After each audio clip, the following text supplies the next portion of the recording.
நான்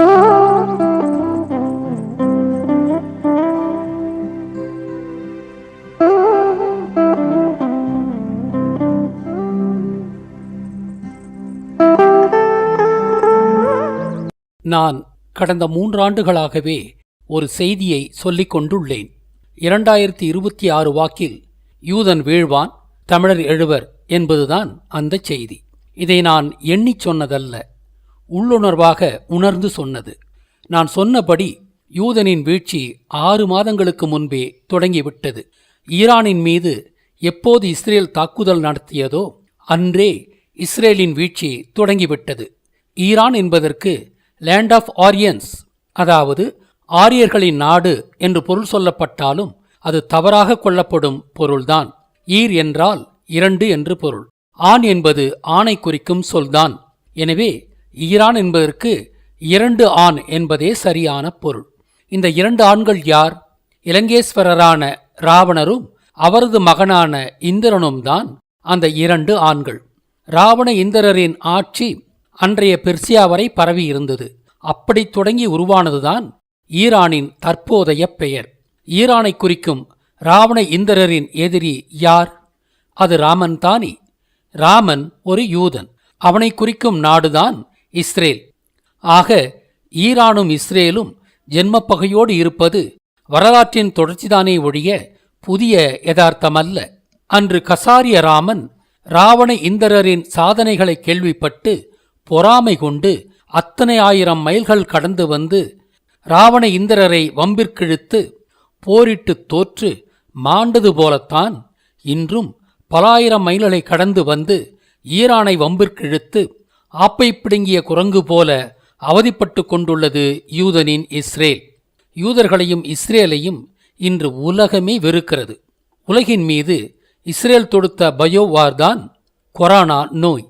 கொரோனா என்பது தானாக உருவானதல்ல, அது ஒரு மேன்மேட் டிசாஸ்டர். யூதர்களின் வேதாகமங்கள் சொன்ன 7 இயர் ட்ரைபுலேஷன் பீரியட் எனும் 7 வருட கஷ்டகாலம் தொடங்கியது கொரோனா தொடங்கிய 2019 தான். அந்த 7 வருட கஷ்டகாலம் 2025உடன் முடிகிறது.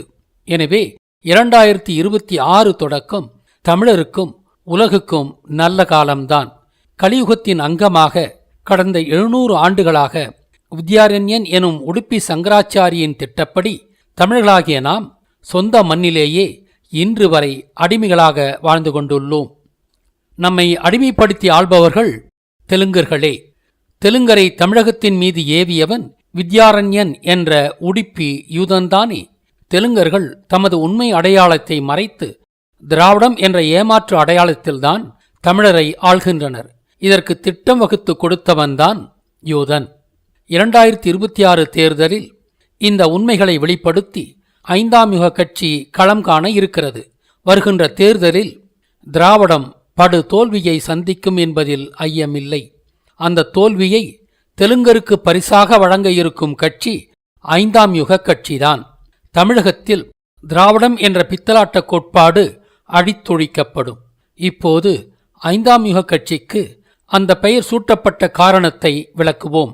யுக கோட்பாட்டை சொன்னவர் கிருஷ்ணர்தான். மனிதன் கடந்து வந்த கால வரலாற்றின் அடிப்படையில்தான் கிருஷ்ணரின் யுக கோட்பாடு உருவானது. மனிதன் ஆதியில் வாழ்ந்தது மலையில்தான். அந்த காலத்தை குறிப்பதுதான் கிருத யுகம். இங்கு கிரி என்பதற்கு மலை என்றுதான் பொருள். சிவன் ஒரு மலைமாந்தன் என்பதால் கிருத யுகம் என்பது சிவன் வாழ்ந்த காலத்தையும் குறிக்கும். சிவன் காலத்தை தொடர்ந்து ஏறத்தாழ 10,000 ஆண்டுகள் கழித்து மலைவாழ் மக்களில் ஒரு பகுதியினர் கீழிறங்கி தரையில் காடுகளில் வாழ தலைப்படுகின்றனர். அந்த காலம்தான் திரேத யுகத்தின் தொடக்கம். தரைதம் என்பதுதான் திரேதம் என்று மருவியுள்ளது. திரேத யுகத்தில் மக்கள் தரையில் மேய்ச்சல் சமூகமாக வாழ்ந்தார்கள். திரேத யுகத்தின் இறுதியில் மேய்ச்சல் சமூகத்தின் தலைவனாக வாழ்ந்தவர்தான் முருகன். மேய்ச்சல் சமூகமாக வாழ்ந்த திரேத யுக மக்கள் பிற்காலத்தில் விவசாயம் செய்தும் மீன் பிடித்தும் வாழத் தலைப்படுகின்றனர். இதைத்தான் கிருஷ்ணர் துவாபர யுகம் என்றார். துவா என்றால் 2 என்று பொருள். பறை என்றால் பறந்து விரிந்த நிலம் என்று பொருள். கடலும் விவசாய நிலமும் பறந்து விரிந்துதானே உள்ளன. திரேத யுகத்தின் இறுதி ஆளுமையும் துவாபர யுகத்தின் முதல் ஆளுமையும் 10,000 ஆண்டுகளுக்கு முன்பு வாழ்ந்த முருகன்தான். அதாவது உலகின் முதல் விவசாயி என்பது முருகன்தான். அந்த விவசாயத்தை குறிக்கத்தான் பச்சை நிற மேனியை கொண்ட வள்ளி முருகனின் தத்துவார்த்த மனைவியாக காட்டப்பட்டுள்ளாள். துவாபர யுகத்தின் முதல் ஆளுமை முருகன் என்று கண்டோம். துவாபர யுகத்தின் கடைசி ஆளுமை என்பது யுக கோட்பாட்டை முன்மொழிந்த கிருஷ்ணர்தான். தனது காலத்திற்குப் பிறகு கலியுகம் முகிழும் என்றும் அது 5000 ஆண்டுகள் நீடிக்கும் என்றும் சொன்னவர் கிருஷ்ணர்தான். கசாரிலிருந்து வந்த சகுனியின் பெயரால் அவனின் தெய்வமான காளியை கொண்டு கலியுகத்திற்கு பெயரிட்டார் கிருஷ்ணர். ஆக கலியுகம் என்பது மனிதரின் கஷ்டகாலத்தை தான் குறிக்கும். கலியுகத்தை தொடர்ந்து வருவது சத்தியயுகம் என்றும் அது 10,000 ஆண்டுகள் நீடிக்கும் என்றும் சொன்னவரும் கிருஷ்ணர்தான். யுக கோட்பாடு சொன்ன மகாபாரத கிருஷ்ணன் 5000 ஆண்டுகளுக்கு முன்பு வாழ்ந்தவர் என்பதாலும் தனது நிர்வாணத்தை தொடர்ந்து கலியுகம் பிறக்கும் என்று முன்கூறியதைக் கொண்டும் 4ஆம் யுகமான கலியுகம் முடிந்து தற்போது 5ஆம் யுகமான சத்தியயுகமும் பிறந்துவிட்டது. 2012 இறுதியில்தான் மாயன் காலண்டரும் முடிந்தது. மாயன் காலண்டரும் முடிந்தது, சத்தியயுகமும் முகிழ்ந்தது. அப்போதுதான் 4G இன்டர்நெட் தொழில்நுட்பமும் முகிழ்ந்தது. அதன் பிறகே பல ஆழமான உண்மைகள் வெளிப்பட்டு கொண்டுள்ளன.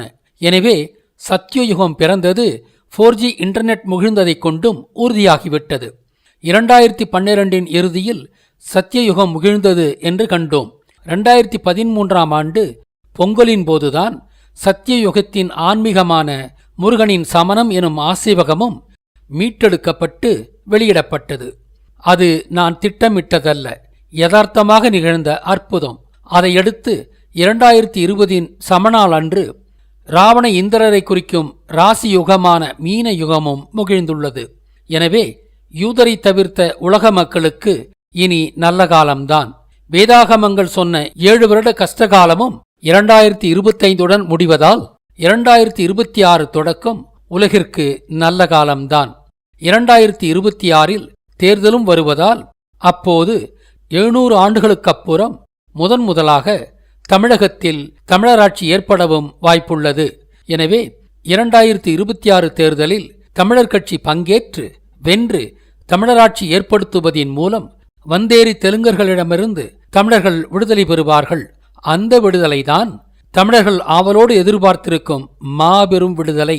அந்த விடுதலையை தொடர்ந்துதான் தமிழர்கள் பொருளாதாரம், ஆன்மீகம், தொழில்நுட்பம் போன்ற அனைத்து துறைகளிலும் முன்னேற முடியும். மத்தியில் ஆளும் பிராமணனும் மாநிலத்தில் ஆளும் தெலுங்கனும் தான் தமிழரின் முன்னேற்றத்திற்கு தடையாக உள்ளனர். ஒட்டுமொத்த இந்தியாவின் வளர்ச்சிக்கும் கூட பிராமணன் தடையாக உள்ளான். அதை நிறுவ ஒரு சான்று கொடுக்கின்றேன். இந்தியா கடந்த 70 வருடங்களாக ஏரோஸ்பேஸ் இன்ஜினியரிங் சார்ந்த ஆராய்ச்சி துறைகளை நடத்தி வருகிறது. ஆனால் இன்று வரை போயிங் போன்ற ஒரு பேசஞ்சர் ஏர்கிராப்டை வடிவமைக்க வக்கில்லாத நாடாக இந்தியா உள்ளது. அதேவேளை பதவிக்கு வந்த 3 ஆண்டுகளில் ஆப்பிரிக்காவின் குட்டி நாடுகளில் ஒன்றான புர்கினாஃபாசோவின் பிரசிடென்ட் இப்ராஹிம் த்ரவோரே போயிங் போன்ற பேசஞ்சர் ஏர்கிராப்டை சொந்த தொழில்நுட்பத்தின் மூலமே உருவாக்கி இருக்கின்றார். இதைத்தான் சாதனை என்று சொல்ல வேண்டும். அடுத்து சீனா, ஜப்பான், கொரியா போன்ற நாடுகள் அடைந்த வளர்ச்சியை இந்தியாவால் ஏன் அடைய முடியவில்லை? இதற்கு காரணம் இங்குள்ள பிராமணன்தான். இந்தியா பிராமணனின் கட்டுப்பாட்டில் உள்ள நாடுதான். மத்தியில் கூட்டாட்சி, மாநிலங்களில் முழுமையான தன்னாட்சி என்ற அரசியல் அமைப்புதான் பிராமண தலையீடு இல்லாத ஆட்சியையும் வளர்ச்சியையும் இந்திய மாநிலங்கள் காண வழிவிடும். அம்பேத்கர் என்ற தாழ்த்தப்பட்ட மாணவரை வெளிநாட்டிற்கு அனுப்பி சட்டம் படிக்க வைத்து அவர் திரும்பி வந்ததும் அவருக்கு சவிதா என்ற பிராமண பெண்ணை திருமணம் செய்து வைத்து அந்த அம்பேத்கரை கொண்டுதான் இந்தியாவின் அரசமைப்பு சட்டத்தை உருவாக்கினர் பிராமணர். எனவே இந்திய அரசமைப்பு சட்டம் பிராமணனின் வசதிக்காக ஏற்படுத்தப்பட்டதுதான். அது இந்திய மக்களின் நலனை முன்னிறுத்தி உருவாக்கப்பட்டதல்ல. அம்பேத்கர் என்ற பெயர் கூட பரசுராமனை குறிக்கும் பெயர்தான். அதனால்தான் பரசுராமன் எனும் நைக்கோலஸ் இறந்த நாளான டிசம்பர் 6ஆம் தேதியில் அம்பேத்கரும் கொல்லப்பட்டார். பரசுராமனை குறிக்கும்படி 3 கோபுரங்களைக் கொண்டிருந்த பாபர் மசூதி இடிக்கப்பட்ட நாளும் டிசம்பர் 6 தான். பரசுராமன் தமிழகத்தை ஆண்டு கெடுத்தவன் என்பதாலும் அவன் அழிவின் சின்னம் என்பதாலும் தான் அம்பேத்கரை கொண்டு பிராமணன் இந்தியாவின் அரசமைப்புச் சட்டத்தை இயற்றினான். பிராமண சதியின் ஆழம் புரிகிறதா? இந்தியா வளரக்கூடாது என்பது பிராமணனின் இரகசிய கோட்பாடு. அமெரிக்கா மற்றும் இஸ்ரேலின் கன்சியூமர் ஸ்டேட்டாகத்தான் இந்தியா இருக்க வேண்டும் என்பது பிராமணனின் நிலையான திட்டம். யூதனை பொறுத்த மட்டில் உலகில் 2 இனங்கள்தான் உள்ளன. ஒன்று யூத இனம், இன்னொன்று தமிழினம். உலகின் யூதரல்லாத இனங்கள் அனைத்தையும் யூதன் தமிழராகத்தான் பார்க்கிறான். அதனால்தான் இராமாயணத்தை குறிக்கும் 1ஆம் உலகப் போரையும் மகாபாரதத்தை குறிக்கும் 2ஆம் உலகப் போரையும் ஐரோப்பாவை மையமாக கொண்டு நிகழ்த்தினான் யூதன். தமிழ் இனம் உலகின் மூத்த இனம் என்பது யூதனுக்கு தெரியும். யூதரின் சதிகளை உணர்ந்துள்ள நமக்கு இந்தியாவில் பிராமண தலையீடு இல்லாத அரசியலை உருவாக்க வேண்டிய தேவை உள்ளது. அந்த பிராமண தலையீடு இல்லாத அரசியலுக்கான போராட்டத்தை தொடங்கி வைக்கும் தகுதி தமிழ்நாட்டிற்கே உள்ளது. ஆனால் அந்தோ பாவம், தமிழ்நாட்டை ஆள்பவர்கள் தமிழரல்ல, தெலுங்கர். தமிழகத்தில் தெலுங்கரை வீழ்த்தினால் மட்டுமே இங்கு நாம் எதையும் சாதிக்க முடியும். எனவே திராவிடம் எனும் தெலுங்கு சக்தியை வீழ்த்துவதால் தமிழருக்கு மட்டும் நன்மை விளையாது, ஒட்டுமொத்த இந்தியாவிற்குமே நன்மை விளையும். எனவே தற்போது நமது முழு கவனமும் திராவிடத்தை வீழ்த்துவதில் மட்டுமே இருக்க வேண்டும். 2026 தேர்தலில் திராவிடம் வீழும். நான் ஏற்கனவே சொன்னபடி 2026 தொடக்கும் தமிழருக்கும் யூதரல்லாத உலகிற்கும் இனி நல்ல காலம்தான். இந்த இனிப்பான செய்தியோடு 2026 அடியெடுத்து வைப்போம். தமிழருக்கு எதிரான சவால்களை எதிர்கொண்டு வளமான தமிழகத்தை கட்டி எழுப்புவோம். வாருங்கள். இப்போது நாம் எதிர்கொள்ளும் நெருக்கடி சத்திய யுகத்திற்கு நம்மை அணியப்படுத்தும் யுக மாற்றத்திற்கான நெருக்கடிதான். இந்த நெருக்கடியின் முடிவில் மனிதகுலத்தின் பகை சக்தி அழிந்து போகும். வெற்றி நமதே. நமது கடவுளர் இந்த மண்ணை காத்து நிற்கிறார்கள். தமிழ்நாடு கடவுளரின் பூமி. தத்துவங்களும் ஆன்மீகமும் தழைத்த தமிழ்நாடுதான் உலகிற்கு வழிகாட்டும் நிலம் என்பதை தமிழகத்தின் கிழக்கு திசையின் மனித முகத் தோற்றம் வெளிப்படுத்துகிறது. இது இயற்கையை உலகிற்குச் சொல்லும் அரிய செய்தி. எல்லோருக்கும் இனிய புத்தாண்டு வாழ்த்துக்கள்.